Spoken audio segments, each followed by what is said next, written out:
baby hair is whack, okay? At least if you're over 35. It's like a pet peeve of mine. And to be clear, I'm talking about those big old semicircles that girls do around their face with the gel. I blame lace wigs. No, I actually blame the Chinese vendors who commercialize lace wigs. But the point is like, as a theatrical wig builder who's been building wigs for the last 30 years, since I was a kid, to this day, I still don't glue wigs down. Like, here's mine right here. Hence, no semicircles. They should lay flat around the face on their own. The semicircles, they will really make your wig look fake, which brings me to the topic of what I'm here to talk about. The top 5 mistakes people make that make their wigs look fake. Hi, my name is Marilyn Nicole, founder of High Definition Hair. We specialize in custom construction of high definition wigs and hair pieces for specific individuals. We've been around for 20 years, since 2004. We got 3 locations: Washington, D.C., where I am right now, New York City, a salon up there, and London, our newest location in the UK.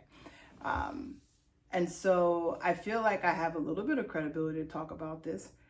Feel free to criticize me. I'm ready. I can take it.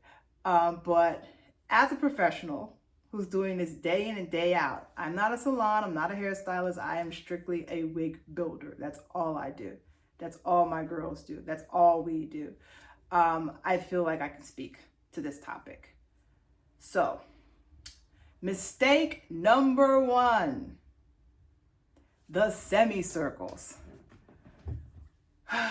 It's a pet peeve of mine. It started out with the gel and plastering the hair around the face to keep lace wigs flat. But then it, like in the 2010s, it got so popular that it bled into pop culture. And now girls with their natural bio hair is doing it. And I see a lot of it everywhere, especially in the UK and London. I'm seeing it a lot. Like girls that don't even have straight hair, that have kinky hair, are doing it. But the point is when you do it with your wig, everyone knows, like, that's a tell. Like, you know, that needs to be looked at closer, because that's usually how people wear their lace wigs. So if you want your wig to look natural, then get away from that. And if you don't care if your wig looks fake, then this video is not for you. But if you want it to look natural, keep watching. All right, so instead of using the gel, what I tell people to do is to use conditioner and water. Still tie it down so everything lays flat. But then once it's dry, then you can just, you know, take a wide tooth comb or your fingers and fluff it out. Just fluff it out. You just don't want it to look plastered to your face. So yeah, there's that.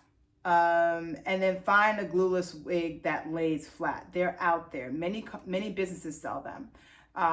Even Amazon have glueless wigs that lay pretty nice and flat on their own. You can cut, you know, pluck the hairline and texturize the edges. There's videos on how to texturize the edge of the hairline. But the main thing is, don't leave the gel there. Like, don't have it looking plastered looking, because the plastered looking hairlines are like the giveaway for lace wigs. All right, number 2, the orange scalps, or no scalp. And like my black girls, you get those wigs with bleach knots and your scalps look orange. You don't have to settle for that. Go to the local beauty supply store, get purple conditioner, and maybe dilute it at first, because some of the purple conditioners are stronger than others. But put it on there, dilute it first, and see what you get. And keep, you know, doing it and rinsing until you get until you neutralize those orange tones. because your wig doesn't look natural with an orange scalp when you're, especially if you're dark like me, or any complexion. It just looks fake. And then the ones with no scalp, what you can do is don't bleach your knots. I think it looks more natural if you pluck out your part, like down the middle, or wherever you part your hair, and get the scar tape. That's a common approach to making like your parts look natural. And the scar tape seems to work for girls, even my complexion, all the way up to white girls. So scar tape is good. They may even have some for darker complected individuals like myself. They may, I think I saw it. Anyway, yeah, no orange scalps. If you don't have a scalp, and get some scar tape. All right, number 3, too much hair. You don't need density for volume, meaning you don't need a bunch of hair strands to make your hair look big. If I was to wet this wig down, it would look like nothing. It's curly, so curly hair is just like by nature voluminous. But if you wanted straight hair, but you still want straight big hair, I recommend getting a wavy wig and styling it straight, whether you iron it or you wash it and let it dry without the waves, and then like iron it straight. You know, put your curls or your waves in if you want like barrel curls or something.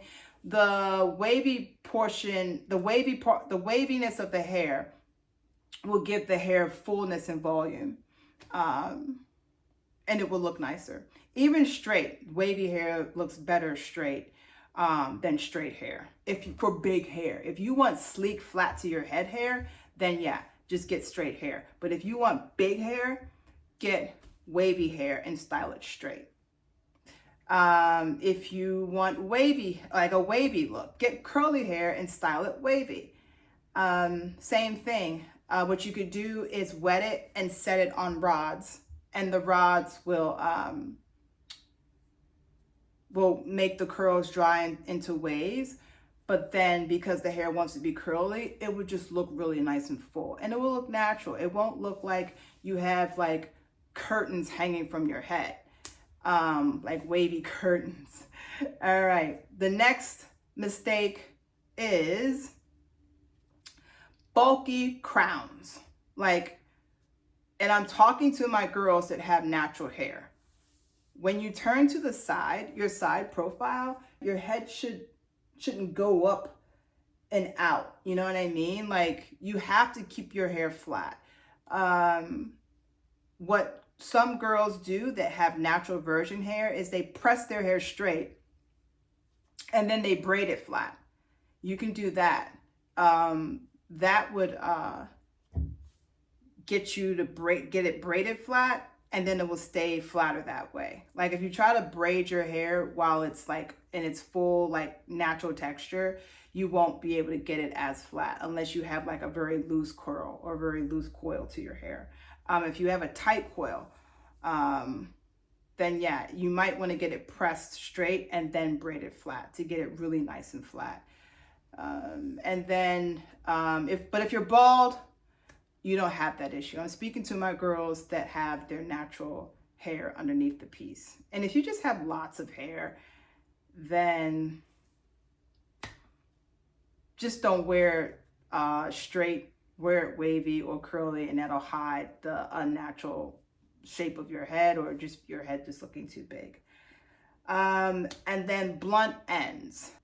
That's number 5. Not every day someone gets a foot of hair cut off, but that's how a lot of you are walking around looking like you just got your hair chopped from like down here to up here. You need to go back and thin those ends. Like the bottom 2 inches should be like starting to fade out a little bit. Like, it shouldn't just look like the end of a makeup brush, so to speak, like a foundation brush. Go back in, get some thinning shears and thin the ends and make them look more natural. So, yeah, there's other things too. like parts that are like too thin, parts that are too wide, you know, like wigs that don't cover the hairline, like you have like your texture of your hairline is different to the texture of the wig. There's those things too. But the top 5 is the number 1 is those semicircles around the face. Stop doing it. It's not necessary. You can follow me on Instagram at Marilyn Nicole, just MarilynNiccole. Or you can just follow the business, high.definition.hair on Instagram. So high.definition.hair. And just feel free to hit me up, subscribe below. And if you like this video, check this one out over here.